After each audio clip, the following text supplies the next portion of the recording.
പ്രണവവേദം എന്ന് പറയുന്ന അഞ്ചാമത്തെ വേദത്തെ അതിൻ്റെ മൂലകാര്യങ്ങളെ തൊട്ട് തുടങ്ങി അതിൻ്റെ അകത്തുള്ള എല്ലാ കാര്യങ്ങളെയും ചിട്ടപ്പെടുത്തി വെച്ചിരിക്കുന്ന സന്തോഷിയെക്കുറിച്ചും. സന്തോഷിയിൽ ഞാൻ കാണുന്ന കുട്ടിക്കാലത്ത് ഞാനും സന്തോഷിയുടെ ഫാദറും ആയിട്ട് ഞങ്ങൾ സംസാരിച്ചുകൊണ്ടിരിക്കുമ്പോൾ ഞങ്ങളുടെ ചുറ്റും വന്ന് കളിച്ച് ചിരിച്ച് നടന്ന ഒരു കൊച്ചു പയ്യൻ. അപ്പം ഞങ്ങൾ അവിടെ ഇട്ട ചോദ്യങ്ങളും ഞങ്ങളുടെ തർക്കങ്ങളും എല്ലാം ഇദ്ദേഹം അതിലെ നടന്ന് കേട്ടിട്ടുണ്ട്. പക്ഷേ ഇതിലൊന്നും ഇടപെട്ടിട്ടില്ല, അത് ശ്രദ്ധിച്ചിട്ടുമില്ല. പക്ഷെ അത് അന്ന് അവൻ്റെ ഇളം മനസ്സിൽ എവിടെയോ കോറിയിട്ടിട്ടുണ്ടായിരുന്നു എന്ന് തിരിച്ചറിയുന്നത് ഇപ്പോൾ ഈ 35-40 വർഷത്തിന് ശേഷമാണ്. അപ്പോൾ അത് കണ്ടപ്പോൾ ഞാൻ തന്നെ ഞെട്ടിപ്പോയി. കാരണം പ്രണവവേദം എന്ന് പറഞ്ഞ ഒരു കാഴ്ചപ്പാട്, ശാസ്ത്രീയമായ ഈ പ്രപഞ്ചത്തെ സംബന്ധിക്കുന്ന ശാസ്ത്രീയമായ ഒരു കാഴ്ചപ്പാട് അദ്ദേഹത്തിന് കണ്ടെത്താൻ കഴിയുകയും അതിന് ഒരു ചോദ്യത്തിന് അവസരമില്ലാതെ സംശയലേശമില്ലാതെ തന്നെ നമുക്ക് സ്ഥാപിച്ചു തരാൻ പറ്റുന്ന രീതിയിലുള്ള ഒരു സിസ്റ്റം സ്വയം രൂപപ്പെടുത്തിയതാണ്. അത് കണ്ടപ്പോഴേക്ക് എൻ്റെ മോനാണെങ്കിലും ഞാൻ മനസ്സുകൊണ്ട് തൊഴുതാൻ നിൽക്കുന്നത്. അത്രയ്ക്ക് എനിക്ക് തൃപ്തിയാ കാര്യത്തിൽ. ഞാനും ഇതുപോലെ ചിന്തിക്കുന്ന ആളാണെങ്കിലും ഈ ശാസ്ത്രീയമായ പിൻബലമല്ല എൻ്റെ കയ്യിലുള്ളത്. ഞാൻ യുക്തിയാണ്. യുക്തിയെ കൊണ്ട് ഏത് ആചാരങ്ങളെ എടുത്ത് നോക്കിയാലും അതിനകത്ത് യുക്തിയുണ്ട്. ആ യുക്തിയുടെ ഭാഗം മാത്രമേ എനിക്കുള്ളൂ. അപ്പോൾ ഞാൻ നേരത്തെ സൂചിപ്പിച്ചതുപോലെ ഏത് ആചാരത്തിനും ഒരു ഐതിഹ്യ കഥയുണ്ടാവും. ആ ഐതിഹ്യത്തെ ആശ്രയിച്ചാണ് ആചാരങ്ങൾ, ഹിന്ദുക്കളുടെ ആചാരങ്ങൾ ഭൂരിഭാഗവും നിലനിൽക്കുന്നത് ഈ ഐതിഹ്യങ്ങളെ ആശ്രയിച്ചാണ്. രണ്ടാമത് അതിൻ്റെ ഒരു യുക്തി തലമുണ്ട്. ആ യുക്തി തലമാണ് ഇപ്പം ഈ ആചാരങ്ങളൊക്കെ നിന്ദിക്കുകയും നിഷേധിക്കുകയൊക്കെ ചെയ്യുന്ന ആളുകളില്ലേ, അവർ ശരിക്കും പറഞ്ഞാൽ ഈ ആചാരത്തെ അരക്കിട്ടുറപ്പിക്കുക. ഇതിനെ എതിർക്കുന്നവരാണ് ഇത് സ്ഥാപിക്കുന്നവർ. അനുകൂലിച്ച് നിൽക്കുന്നവർ അങ്ങനെ ഒഴുക്കത്തൊഴുകുന്നൊരു തടി പോലെ പോകും. ഇതങ്ങനെയല്ല. ഇവർ തിരിഞ്ഞ് നിന്ന് ചോദ്യം ചെയ്യുമ്പോഴേക്ക് അതിന് മറുപടി കിട്ടുമ്പോഴേക്ക് അവൻ്റെ യുക്തിക്ക് അത് ശരിയാണെന്ന് തോന്നിയാൽ അവൻ ഓട്ടോമാറ്റിക്കായിട്ട് ഇതിലേക്ക് വരും. അപ്പോൾ ഈ യുക്തി ഇതിൻ്റെ രണ്ടാമത്തെ ഘടകം എന്ന് പറയുന്നത് യുക്തിയാണ്. ആ യുക്തിയിലൂടെയാണ് ശാസ്ത്രത്തിലേക്ക് പോകേണ്ടത്. നമ്മളിപ്പം പൊതുവെ ഹൈന്ദവ സമൂഹത്തിൽ ഞാൻ കാണുന്ന സനാതന ധർമ്മത്തെക്കുറിച്ചൊക്കെ ആൾക്കാർ പറയുന്നത് കേട്ടിട്ട് എനിക്ക് വല്ലാത്ത സങ്കടം തോന്നിയിട്ടുണ്ട്. സനാതനം എന്ന് പറഞ്ഞാൽ എന്നും നിലനിൽക്കുന്നതാണ്, നാശമില്ലാത്തത്. ആ നാശമില്ലാത്തതെന്ന് പറഞ്ഞാൽ പ്രകൃതിക്കേ ഉള്ളൂ, അല്ലാതെ മനുഷ്യ നിർമ്മിതിക്കൊക്കെ നാശമുണ്ട്. അപ്പോൾ മനുഷ്യനാൽ നിർമ്മിക്കപ്പെട്ടതല്ല സനാതനം. കാരണം ആ സനാതനം ഭൂമി 24 മണിക്കൂർ കൊണ്ട് കോടാനുകോടി വർഷങ്ങളായിട്ട് ഒരു പ്രാവശ്യം കറങ്ങും. 365 ദിവസം കൊണ്ട് ആദിത്യന് പ്രദക്ഷിണം വെച്ചും വരുന്നുണ്ടെങ്കിൽ അവർ പാലിച്ചു പോകുന്ന ആ ധർമ്മം, അതാണ് ഈ സനാതന ധർമ്മം. ഇത്രയും കാലം പ്രകൃതിയെ മുഴുവൻ ഇതേപോലെ നിലനിർത്തിയ ആ ധർമ്മത്തെയാണ് സനാതന ധർമ്മം എന്ന് പറയുന്നത്. അതിനെ ആശ്രയിച്ച് ജീവിക്കുന്നവർ മാത്രമാണ് മനുഷ്യൻ, അല്ലാതെ സനാതന ധർമ്മം മനുഷ്യനിർമ്മിതമല്ല.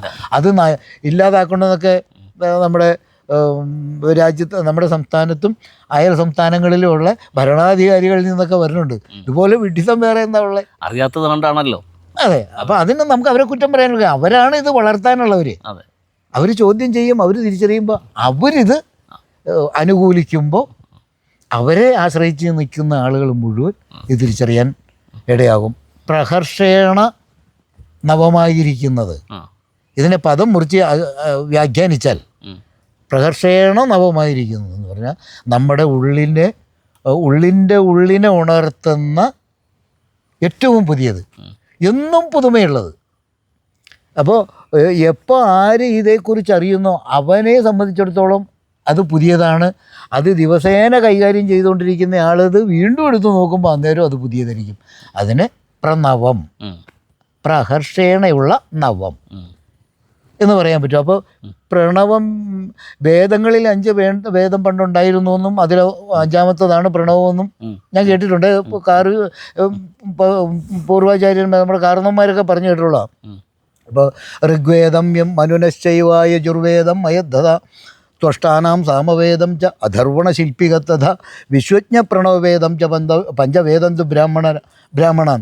5 വേദങ്ങളെയും വ്യാഖ്യാനിച്ച് പാരായണം ചെയ്ത് നടക്കുന്ന 5 വിഭാഗങ്ങളെക്കുറിച്ചാണ് ആ പറഞ്ഞു വെച്ചത്. അന്ന് ഈ 5 വേദം ഉണ്ട്.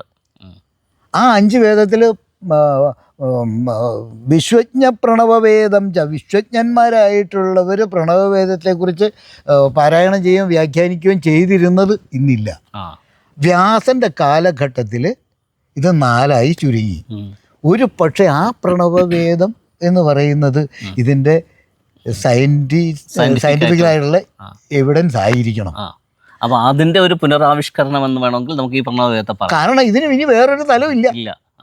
ഈ ആചാരങ്ങളെയും നമ്മുടെ നിത്യജീവിതത്തെയും ഇതുപോലെ വ്യാഖ്യാനിക്കാൻ പറ്റുന്ന വേറെ ഒരു സിസ്റ്റവും ഇല്ല. ഇല്ല. അതാണ് ശാസ്ത്രത്തിന്റെ തെളിവാണത്. വേദാന്തത്തെ ഇപ്പം നമ്മൾ ഉപനിഷത്തുകളായിട്ടാണ് കാണുന്നത്. എന്നെ സംബന്ധിച്ചിടത്തോളം അതല്ല. ഈ ഉപനിഷത്തുകൾ ഓരോ കഥകളിലൂടെ വേദസാഗരത്തെ നമുക്ക് ഉപദേശിച്ചു തരുന്നു. ഇതങ്ങനെയല്ല. ഇത് ഇവിടം കൊണ്ട് തീർക്കുക. ഇതാണ്, ഇതിനപ്പുറം മറ്റൊന്നുമില്ല. ചോദ്യത്തിന് അവസരമില്ലാത്ത പോലെയല്ലേ ഉത്തരം വരുന്നേ. അപ്പോൾ സന്തോഷ് ജിയുടെ ഈ കണ്ടത്തിൽ അനവധി കാലം അയാൾ അലഞ്ഞിട്ടുണ്ട് അതിന് വേണ്ടിയിട്ട്. ഒത്തിരി അലഞ്ഞു. അത്രയൊന്നും നമ്മളാരും അലഞ്ഞിട്ടില്ല. അതുകൊണ്ട് ഞാൻ ഈ യുക്തിയുടെ വേലിക്കെട്ടിനകത്ത് നിന്നു. അദ്ദേഹം അത് ശാസ്ത്രത്തിൻ്റെ തലത്തിലേക്ക് ഉയർന്നു പോയി. പിന്നിൽ നിന്ന് ഇതിന് വേണ്ട പ്രോത്സാഹനം ചെയ്യുക എന്നുള്ളതല്ലാതെ വേറൊന്നും നമുക്ക് കരണീയമായിട്ടില്ല.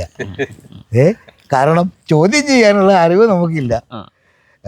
നമ്മുടെ ചോദ്യത്തിന് കൃത്യമായി ഉത്തരം തരുമ്പം അതിനെ അനുകൂലിക്കുകയല്ലാതെ വേറൊരു മാർഗവും ഇല്ല.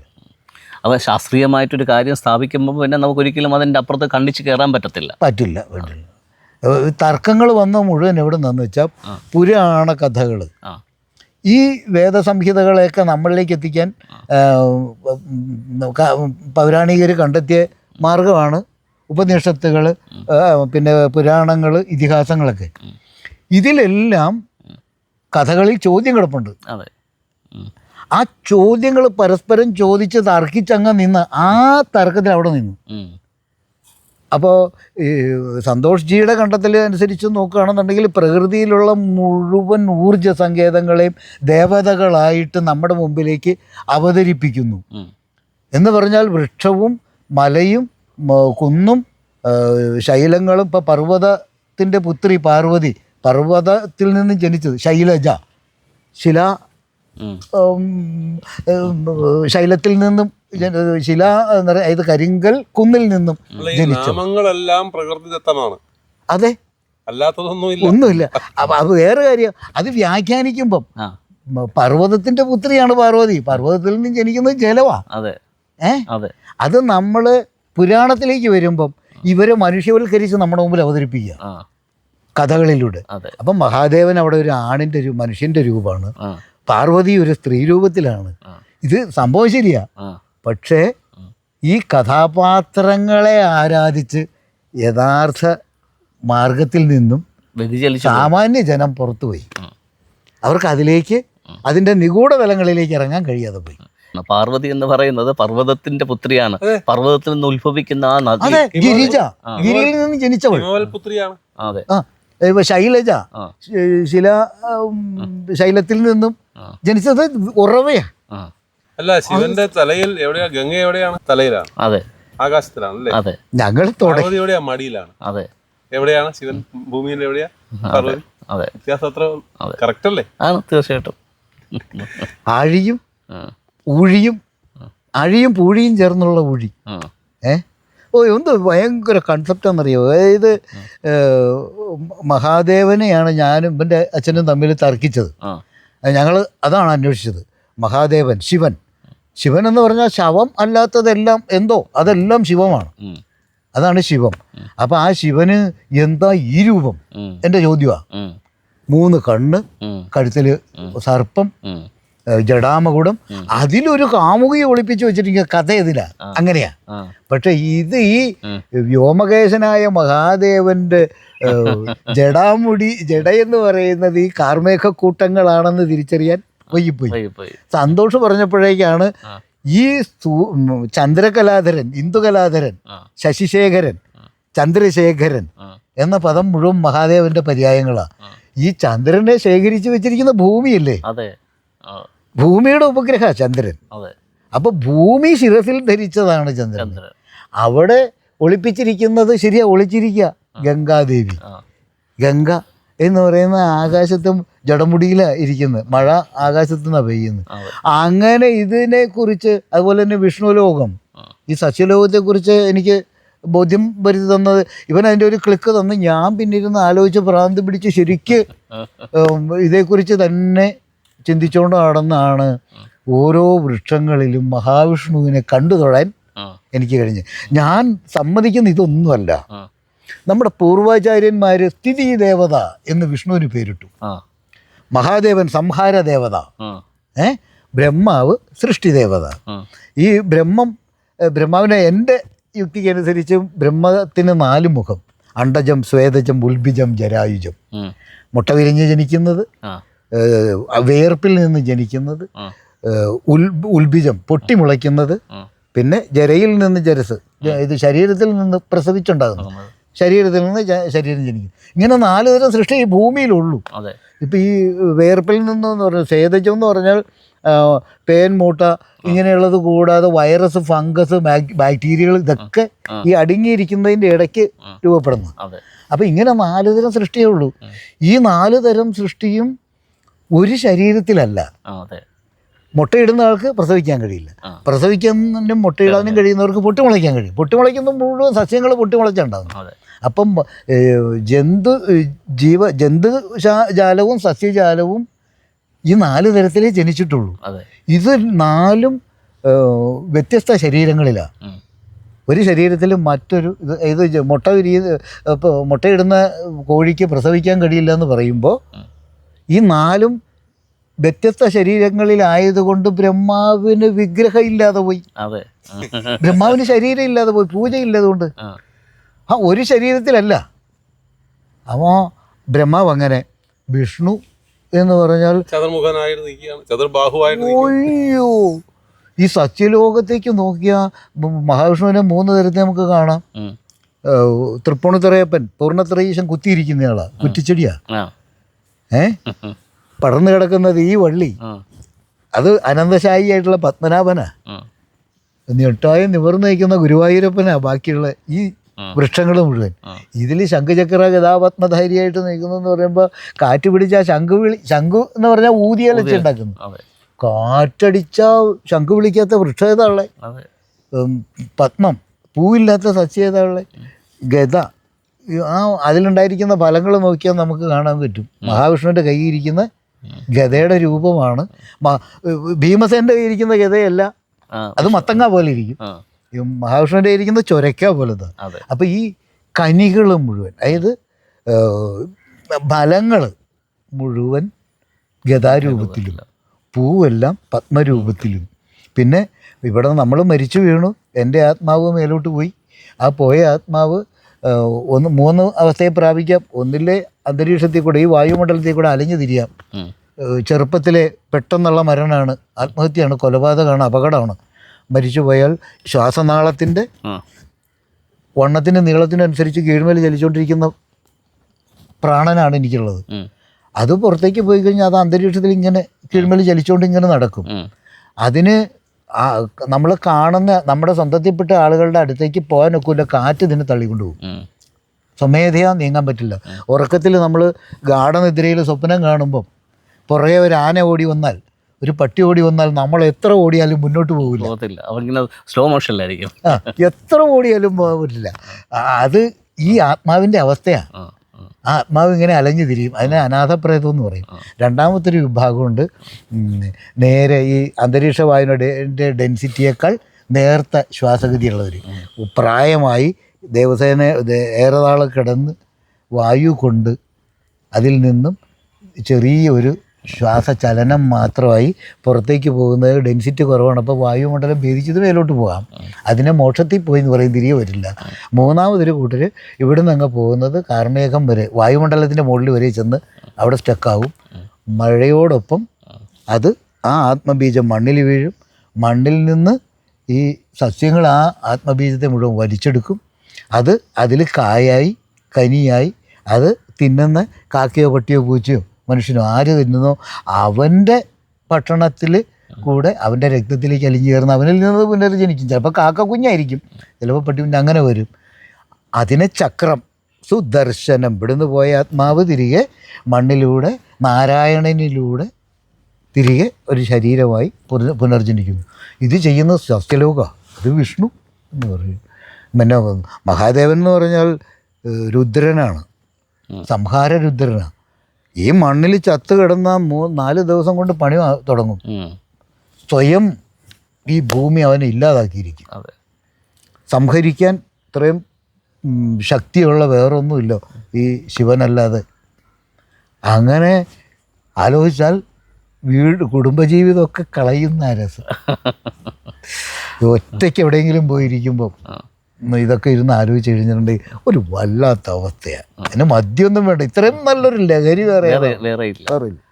ശാസ്ത്രം തരുന്ന ലഹരി, ഉദാഹരണ സഹിതം അല്ലേ. ഇപ്പൊ ഈ ഫാദറിന്റെ ഇതുവരെയുള്ള അറിവില് ഈ പ്രണവവേദവുമായി ബന്ധപ്പെട്ട് ശ്രീധർമ്മശാസ്ത്രവുമായി ബന്ധപ്പെട്ടാണ് അങ്ങ് തത്വമസിയിൽ ആകർഷണമായിട്ടാണല്ലോ എത്തിയത്.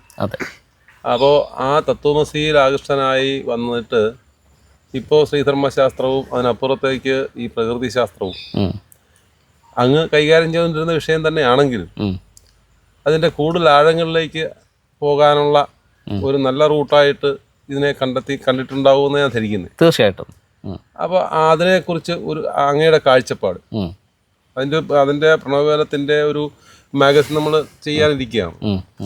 അപ്പോൾ ഈ മാഗസിൻ എങ്ങനെയുള്ളതാണ് എന്ന് ഈ ജനങ്ങൾ മുൻകൂറായി ധരിക്കത്തക്ക വണ്ണം അങ്ങേക്ക് കിട്ടിയ ആ അറിവ് ഈ മാഗസിൻ്റെ ആവശ്യത്തിലേക്കായിട്ട് ഒന്ന് നമ്മൾ സാധാരണ ഒരു മാസിക വീട്ടിലെത്തുമ്പോൾ ഉള്ള പ്രതീതിയാണോ അതിനുള്ളത്, അതോ അതിനപ്പുറത്തേക്ക് ഒരു ഗ്രന്ഥം എന്നുള്ള തലത്തിൽ അതിനെ ഈ വീട്ടിലെ ആളുകൾ അംഗങ്ങൾ ഇത് മനസ്സിലാക്കിയിട്ട് അതിനെ അത്തരത്തിൽ സൂക്ഷിക്കാനുള്ള സംവിധാനങ്ങളാണുള്ളത്? എന്താണ് അങ്ങയുടെ കാഴ്ചപ്പാടിൽ? ഓക്കെ, ഞാൻ ഈ മാഗസീനെ കുറിച്ച് പറയുമ്പോൾ എൻ്റെ മനസ്സിൽ പെട്ടെന്ന് ഓടി വരുന്നൊരു കാര്യം, ഞാൻ ചെറുപ്പമായിരുന്ന സമയത്ത് അന്ന് അമർചിത്ര കഥ എന്ന് പറഞ്ഞിട്ടൊരു പുസ്തകം ഇറങ്ങുമായിരുന്നു. ഇത് എൻ്റെ ഷെൽഫിനകത്ത് ഞാനിത് എല്ലാ ലക്കവും ഇങ്ങനെ അടുക്കി വെക്കുമായിരുന്നു. അപ്പോൾ എന്തെങ്കിലുമൊക്കെ സംശയം തോന്നുന്ന സമയത്ത് ഞാൻ ഇതിൻ്റെ അടുത്ത് വീണ്ടും വായിക്കും. അപ്പം ചിത്രാരൂപേണ ആയതുകൊണ്ട് ആ കുട്ടിക്കാലമായതുകൊണ്ട് നല്ല രീതിയിൽ മനസ്സിലാക്കാനും അപ്പോൾ ഈ കഥാപാത്രങ്ങളുടെയൊക്കെ ഒരു ആരാധനയും ഉണ്ടായിരുന്നു. അപ്പോൾ അങ്ങനെയാണ് ശരിക്കും ഞാൻ ഈ വേദങ്ങളെക്കുറിച്ചൊക്കെ മനസ്സിലാക്കി തുടങ്ങിയതും ഈ എപ്പിക്സിനെ കുറിച്ചും അതൊക്കെ മനസ്സിലാക്കിയത് ഞാൻ ഈ അമർചിത്ര കഥയിൽ നിന്നാണ്. അപ്പോൾ അതുപോലെ ഞാൻ ഇന്ന് മനസ്സിലാക്കിക്കൊണ്ടിരിക്കുന്ന ഈ വേദങ്ങളുടെയും ദേവതാഭാവങ്ങളുടെയൊക്കെ ശാസ്ത്രീയതയെ ഞാൻ ഈ മനസ്സിലാക്കിയതിനേക്കാൾ മേൽത്തരമായ രീതിയിൽ മനസ്സിലാക്കാൻ, അടുത്ത തലമുറയ്ക്ക് മനസ്സിലാകാനായിട്ടുള്ള അമൂല്യമായിട്ടുള്ളൊരു കാര്യമായിട്ട് ഈ മാഗസിൻ മാറും. അപ്പോൾ ഇത് ജസ്റ്റ് ഒന്ന് വായിച്ച് കളയേണ്ട ഒരു കാര്യമല്ല. ഇതിനെ പ്രിസർവ് ചെയ്ത് വെച്ചിട്ട് അവർക്ക് ഇടയ്ക്കിടയ്ക്ക് സംശയ നിവാരണം വരുത്തുവാനും അടുത്ത തലമുറയ്ക്ക് കൈമാറ്റം ചെയ്യാനും പറ്റുന്ന ഒരു അമൂല്യ ശേഖരമായിട്ട് നമുക്ക് ഈ മാഗസീനെ യൂസ് ചെയ്യാൻ കഴിയും. അപ്പോൾ ഞാനൊരു സത്യം മനസ്സിലാക്കി. എനിക്കത് ഇങ്ങനെ പറയുന്നതായിരിക്കും നല്ലത്. എൻ്റെ നാട്ടിലൊരു നല്ലൊരു ഒരു ഹോട്ടൽ തുടങ്ങി. ഞാൻ അവിടെ പോയിട്ടൊരു ഫുഡ് കഴിക്കുമ്പോൾ, ഒരു ഡിഷ് കഴിക്കുമ്പോൾ എനിക്കത് ഭയങ്കരത്തിൽ ഇഷ്ടപ്പെട്ടിട്ടുണ്ടെങ്കിൽ ഞാൻ ഓട്ടോമാറ്റിക്കലി എൻ്റെ സുഹൃത്തുക്കളടുത്ത് ബന്ധുക്കളടും പറയും, ഒരു ഹോട്ടൽ അവിടെ തുടങ്ങിയിട്ടുണ്ട്, ഇന്ന ഡിഷ് സൂപ്പറാണ്, നിങ്ങൾ പോയി ഒന്ന് കഴിച്ചു നോക്ക്. അപ്പോൾ അവരും പോയി കഴിച്ചിട്ട് അവരിതിനെ വീണ്ടും അവരുടെ സുഹൃത്തുക്കളിലേക്ക്, അങ്ങനെ മൗത്ത് പബ്ലിസിറ്റിയിലൂടെയാണ് ആ ഹോട്ടലിൻ്റെ പബ്ലിസിറ്റി പോകുന്നത്. അതേപോലെ ഈ കാര്യങ്ങളെ, ഞാൻ മനസ്സിലാക്കിയ കാര്യങ്ങളെ നമ്മൾ ഒരുമിച്ച് ചേർന്ന് അവരവരുടെ ആ കാഴ്ചപ്പാടിൽ ഇത് ലിഖിതങ്ങളായിട്ട് ആ മാഗസീനിലൂടെ വരുമ്പോൾ, ഞാൻ മനസ്സിലാക്കിയത് ആ മാഗസീനിൽ എഴുതുന്നു, അത് വായിക്കുമ്പോഴത്തേക്ക് മറ്റൊരാളിന് ഇത് വളരെ അർത്ഥവത്തായിട്ട് തോന്നുന്നു, അദ്ദേഹം ഇത് നല്ല മനസ്സോടുകൂടെ സ്വീകരിക്കുന്നു. സ്വാഭാവികമായിട്ടും അടുത്തൊരാളിലേക്ക് കൊടുക്കാൻ വേണ്ടിയിട്ട് ഇതൊരു നല്ലൊരു റിസോഴ്സായിട്ട് ഈ മാഗസീൻസ് മാറും. അപ്പോൾ പ്രണവവേദത്തിൻ്റെ ഇപ്പോൾ ഒരു മരം ഇങ്ങനെ പൂത്ത് നിൽക്കുന്ന സമയത്ത് ആ അതിനകത്തുനിന്ന് പൊഴിയുന്ന പൂക്കൾ നമുക്ക് മണം തരുന്നു, കാണാൻ നല്ല കൗതുകം തരുന്നു എന്നൊക്കെ പറഞ്ഞതുപോലെ പ്രണവവേദത്തിൽ നിന്ന് ഉരുത്തിരിയുന്ന അല്ലെങ്കിൽ പൂത്ത് ഇങ്ങനെ പൊഴിയുന്ന ഈ മാഗസീനിലൂടെ വരുന്ന ശകലങ്ങൾ ഒത്തിരി പേർക്ക് മണമായി, ആസ്വാദനമായി, ആനന്ദമായി ഭവിക്കട്ടെ എന്നാണ് എനിക്കിതിലൂടെ പറയാൻ ഇപ്പോൾ പറ്റുന്നത്. ഇത് എല്ലാ വിഭാഗത്തിലും, അതായത് ഏത് തൊഴിൽ ചെയ്യുന്ന ആളുകളും, തൊഴിലായിട്ടാണെങ്കിലും ഏത് തരത്തിലുള്ള ആളുകൾക്കാണെങ്കിലും ഇതൊരു ഹാൻഡ് ബുക്കായി കൈകാര്യം ചെയ്യാൻ പറ്റുന്ന ഒരു ഇതായിട്ട് തോന്നിയിട്ടുണ്ടോ? തീർച്ചയായിട്ടും. ഇപ്പോൾ ഞാൻ തന്നെ ഇത് മനസ്സിലാക്കുന്നത്, സന്തോഷിയായിട്ട് എനിക്ക് തോന്നുന്നൊരു 3-4 പ്രാവശ്യം നമ്മൾ ഒരുമിച്ചിരുന്ന് സംസാരിച്ചപ്പോൾ കിട്ടിയ കുറച്ച് ശകലങ്ങളാണ് എനിക്കിപ്പോൾ ഉള്ളത്. അപ്പോൾ അതിൽ തന്നെ എൻ്റെ മനസ്സിനകത്ത് ചില ക്ലാരിഫിക്കേഷൻസ് ഉണ്ടാകാം, ചില ചോദ്യങ്ങളുണ്ടാകാം, അങ്ങനെയുള്ള പല രീതിയിലുള്ള കാര്യങ്ങൾ എൻ്റെ മനസ്സിലും ഉണ്ടാകാം. അപ്പോൾ ഈ ഒരു കാര്യം ഒരു ഔതൻറ്റിസിറ്റി കൂടെ ഈ മാഗസിൻ നമ്മുടെ കയ്യിൽ വരുന്ന സമയത്ത് ഈ ഒരു കൺഫ്യൂഷൻസ് ഉണ്ടാകാതെ ക്ലാരിഫിക്കേഷനോടുകൂടെ നമുക്കിതിനെ അഭിമുഖീകരിക്കാൻ പറ്റും. അപ്പോൾ തീർച്ചയായിട്ടും ഞാനൊരു ക്രൈസ്തവ പശ്ചാത്തലത്തിൽ നിന്ന് വന്ന ആളാണ്. സോ എനിക്ക് കൺവിൻസ്ഡ് ആയിട്ടുള്ള രീതിയിൽ, അല്ലെങ്കിൽ എനിക്ക് ശരിക്കും തൃപ്തികരമായിട്ടുള്ള രീതിയിലാണ് ഈ ശാസ്ത്രീയ സത്യങ്ങൾ അദ്ദേഹം പറയുകയും ആവിഷ്കരിക്കുകയും ചെയ്തിരിക്കുന്നത്. അപ്പോൾ അതുകൊണ്ട് തീർച്ചയായിട്ടും ജാതി മത വ്യത്യാസമില്ലാതെ ആർക്കും ഇതിനകത്തുള്ള കാര്യങ്ങളെ സ്വീകാര്യമാകുന്ന തരത്തിലുള്ളതായതുകൊണ്ട് ഒരു ഹാൻഡ് ബുക്കായിട്ട് ആർക്കും ഉപയോഗിക്കാം. അപ്പോൾ ഒരു കാര്യം കൂടെ, അങ്ങനെ നിന്ന് വന്ന കാരണം എന്ന് ചോദിക്കുകയാണ്. ഈ ജാതി മത വർഗ വർണ്ണ വിശേഷണങ്ങളുണ്ട്. ഇത് സത്യത്തിൽ നമ്മുടെ ഈ അറിവുകൾക്ക്, ഈ അറിവ് ശരിയായി വരുമ്പോൾ ഇത് അപ്രത്യക്ഷമാവില്ലേ? തീർച്ചയായിട്ടും ഇത് തുടങ്ങിയതിനൊരു സദുദ്ദേശം മുമ്പുണ്ടായിരുന്നു കാണും.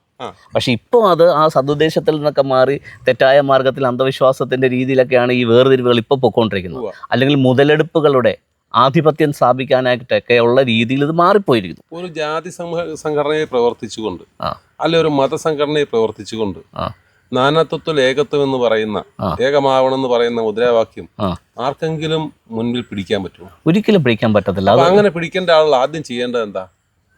ആ മത സംഘടനയിൽ നിന്നും ആ ജാതി സംഘടനയിൽ നിന്നും പ്രവർത്തിക്കാതെ പുറത്താദ്യം വരണം. അവരാദ്യം പുറത്ത് വരണം. ജാതിക്കും മതത്തിനും എതിരെ പറയുന്നുവെങ്കിൽ ഞാൻ ചർച്ചയാണ്. അപ്പൊ അങ്ങനെ ആണ് എൻ്റെ ഒരു കാഴ്ചപ്പാട്. ഞാനൊരു ജാതി സംഘടനയെ പ്രവർത്തിച്ചുകൊണ്ട് എല്ലാവരും ഒന്നാകണം എന്ന് പറയുന്ന അർത്ഥം, എല്ലാവരും ഒന്നാകേണ്ട ആ വേദമാണ് പ്രണവവേദം. നമ്മൾ പ്രണവത്തെ കുറിച്ചാണല്ലോ പറയുന്നത്. അപ്പൊ ഈ ആ പ്രണവവേദത്തിന്റെ പ്രസക്തി, അതിന്റെ അറിവ് ജനങ്ങളിലേക്ക് എത്തുമ്പോൾ ഓട്ടോമാറ്റിക്കലി ഈ വിഭാഗീയതയെല്ലാം ഇല്ലാണ്ടാവില്ലേ? തീർച്ചയായിട്ടും. ഇപ്പൊ ചന്ദനം തൊടുന്നുണ്ട്, ഭസ്മം തൊടുന്നുണ്ട്, ക്ഷേത്രത്തിൽ പോകുന്നുണ്ട്, പള്ളിയിൽ പോകുന്നുണ്ട്, ആരാധിക്കുന്നുണ്ട്, മുണ്ടെടുക്കുന്നുണ്ട്, കൃഷി ചെയ്യുന്നുണ്ട്. അത് വർഷകാലത്താണ് കൃഷി ചെയ്യുന്നത്, വേനൽക്കാലത്ത് കൊണ്ടാരും കൃഷി ചെയ്യാറില്ല. അപ്പൊ അങ്ങനെ കാലാവസ്ഥ നോക്കിയാണ് ചെയ്യുന്നത്. പക്ഷെ അതിന്റെ സയൻസ് എന്ന് പറയുന്നത് അപ്രത്യക്ഷമാവുകയും എന്നാൽ ഇതെല്ലാം കൃത്യമായി ചെയ്യുന്നുണ്ട്.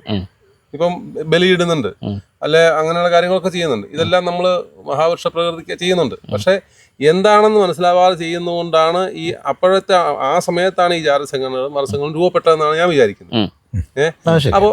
അപ്പൊ അങ്ങനെ വരുമ്പോൾ ഇത് വീണ്ടും ഇത് റീഓപ്പൺ ചെയ്ത് കാര്യത്തിലേക്ക് വരുമ്പോൾ ഇതൊന്നും ആവുന്ന ഒരു അന്തരീക്ഷം നാളേക്ക് സ്വപ്നം കാണാൻ പറ്റുമല്ലോ പ്രണവവേദ? അതാണ് എന്റെ സംശയം. അത് പറ്റുമോ അങ്ങേക്കൊന്ന് പറഞ്ഞാൽ? എൻ്റെ അഭിപ്രായത്തില് ഈ മതം എന്നത് അഭിപ്രായം എന്നർത്ഥം. ഈ മതങ്ങൾ രൂപപ്പെടുന്നത് ഗോത്രാചാരത്തിൽ നിന്നാണ്. ആ ഓരോ കുലം എന്ന് പറയുന്നത് നദീതീരത്തടിഞ്ഞുകൂടിയ ഒരു വിഭാഗം ആളുകളുടെ ആ ആൾക്കൂട്ടത്തെ കുലം എന്ന് പറഞ്ഞിരുന്നു. ആ കുലത്തിൽ തന്നെ വ്യത്യസ്തമായ തൊഴിലും വ്യത്യസ്തമായ പഠനരീതിയൊക്കെ ആയിട്ട് പോയ വ്യത്യാസങ്ങൾ, അവര് ഗോത്രങ്ങളായി മാറി. ഈ ഗോത്രങ്ങളുടെ നിലനിൽപ്പിനൊരു മതിൽക്കെട്ടുണ്ടായി. ആ മതിൽക്കെട്ടിൻ്റെ പേരാണ് മതം. ആ മതത്തിൽ ചിന്തിക്കുന്ന, അതേക്കുറിച്ച് നിഗൂഢമായ തലങ്ങളെക്കുറിച്ച് അന്വേഷിക്കുന്നവനാണ് ഈ മതൻ. മതത്തിൽ വിഘടിച്ച് നിൽക്കുന്ന, അല്ലെ ഭിന്നിച്ച് നിൽക്കുന്നവൻ. അവൻ്റെ മാർഗവും തെറ്റാന്ന് പറയാൻ പറ്റില്ല, ഈ മതത്തിൻ്റെ മാർഗവും തെറ്റാന്ന് പറയാൻ പറ്റില്ല. ഇവരെല്ലാം ഉപജീവന മാർഗത്തിന് കണ്ടെത്തിയിട്ടുള്ള തൊഴിലോ അല്ലെങ്കിൽ അവരുടെ ജീവിതചര്യയോ ചിട്ടപ്പെടുത്താൻ വേണ്ടി രൂപപ്പെടുത്തിയ ഗോത്രാചാരങ്ങൾ. ആ ഗോത്രാചാരങ്ങളുടെ ഭാഗങ്ങളായിട്ടാണ് മതഗ്രന്ഥങ്ങളും പ്രവാചകന്മാരും ഒക്കെ ഇവിടെ ഉണ്ടായിട്ടുള്ളത്. അതിനെ നമ്മൾ നിഷേധിക്കുന്നില്ല, നിന്ദിക്കുന്നില്ല. അവർ പറഞ്ഞു വെച്ചിരിക്കുന്നത് നമ്മുടെ ആ കൂട്ടായ്മ നഷ്ടപ്പെട്ടു പോകാതിരിക്കാനുള്ള ഒരു സിസ്റ്റമാണ്. അതല്ല മനുഷ്യൻ, അതിനപ്പുറത്തേക്കൊരു പ്രതിബദ്ധത പ്രകൃതിയോട് മനുഷ്യനുണ്ടെന്ന് പറയുന്നതാണ് പ്രണവവേദം. അത് ഈ ഗോത്രാചാരങ്ങൾ നിലനിൽക്കെ തന്നെ ഇതേക്കുറിച്ച് അന്വേഷിക്കുന്നതിൽ എന്താ തെറ്റ്? അവര് ഗോത്രാചാരം നിലനിർത്തോ ഇല്ലാതിരിക്കോ അത് ഓരോരുത്തരുടെയും വ്യക്തിനിഷ്ഠമാണ്. ഇല്ലേ? അവന്റെ ഇഷ്ടത്തിനനുസരിച്ച് ഇപ്പോഴത്തെയുള്ള ഈ മത ജാതി സംഘടനകളെ വിമർശിച്ചുകൊണ്ട് പറഞ്ഞതല്ല. ഈ പ്രണവവേദം എന്ന് പറയുന്ന ഈ സത്യം, ഈ ശാസ്ത്രലോകം മനസ്സിലായി കഴിഞ്ഞാൽ അത് പൂർണ്ണമായി കഴിഞ്ഞാൽ ഇത് അപ്രസക്തമാകേണ്ട ആകുന്ന വിഷയമല്ലേന്നല്ല, ഇതിന്റെ ആവശ്യകത അത് ഒരു പക്ഷേ അങ്ങനെയൊക്കെ സംഭവിച്ചേക്കാം. അതാ ഞാൻ ചോദിച്ചത്. ഇല്ല, എനിക്ക് തോന്നുന്നു വേറൊരു കാര്യമുണ്ട് കേട്ടോ. ഇപ്പം നമ്മുടെ പുരാണ ഇതിഹാസങ്ങളൊക്കെ എഴുതപ്പെടുന്ന കാലത്ത് അവർക്ക് അന്ന് അവരോടൊപ്പം ജീവിച്ചിരിക്കുന്ന ആ സാമാന്യ ജനത്തിന് ഉൾക്കൊള്ളാൻ പറ്റുന്ന തരത്തിൽ ഈ സിസ്റ്റം രൂപപ്പെടുത്തിയതാണ് ഈ കഥകൾ, പുരാണ കഥകൾ. ഈ പ്രണവവേദം അറിഞ്ഞുകൊണ്ട് ഒരു മതഗ്രസ്തൻ, ഇപ്പോൾ ക്രിസ്ത്യാനിയോ മുസ്ലിമോ ഇപ്പോൾ ഹിന്ദുക്കളിൽ തന്നെ അവാന്തര വിഭാഗങ്ങൾ ഒരുപാടുണ്ടല്ലോ, ഇവർ അവരുടേതായ ആ ചട്ടക്കൂടിൽ നിന്നുകൊണ്ട് തന്നെ ഇതിനെക്കുറിച്ച് അറിയുമ്പം അവൻ ഇനിയും ഇത് രണ്ടും കൂടെ ചേർന്ന മൂന്നാമതൊരു ഗ്രന്ഥം രചിക്കാൻ മേലായി ഒന്നുമില്ല. അതെ അതെ അതെ ഇല്ലേ? അതെ ഓജി, ഞാൻ എൻ്റെ അണ്ടർസ്റ്റാൻഡിങ് പറയാം. അതായത് ഈ പണ്ട് ഈ അദ്ദേഹം പറഞ്ഞതുപോലെ ഈ നദീതട സംസ്കാരമൊക്കെ രൂപപ്പെട്ട് വന്ന് മനുഷ്യൻ ജാതി വ്യവസ്ഥയിലേക്ക് വർഗവ്യവസ്ഥയിലേക്കൊക്കെ ഇങ്ങനെ സെഗ്രിഗേഷൻ വന്ന് അങ്ങനെ ജീവിച്ച കാലഘട്ടത്തിൽ അന്ന് നീതിന്യായ വ്യവസ്ഥയില്ല, പോലീസോ പട്ടാളോ ഇല്ല. അപ്പോൾ ഇവർക്കൊരു അച്ചടക്കം ഉണ്ടാകണം, ഒരു മോറൽ സൈഡ് ഉണ്ടാകണം.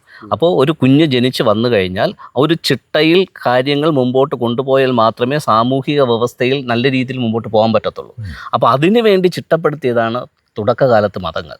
അപ്പോൾ കുറച്ച് ദൈവബോധവും കുറച്ച് മാനുഷിക ബോധവും കുറച്ച് പ്രകൃതി ബോധവും എല്ലാം കൂടെ മിക്സ് ചെയ്ത് സമസമമായിട്ട് വെച്ചിട്ട് അവൻ്റെ ജീവിതത്തെ ഒരു നേരായ മാർഗത്തിൽ കൊണ്ടുപോകാനായിട്ട് അവനെ പാകപ്പെടുത്തുന്നതിന് വേണ്ടിയിട്ടാണ് മതങ്ങൾ വന്നത്.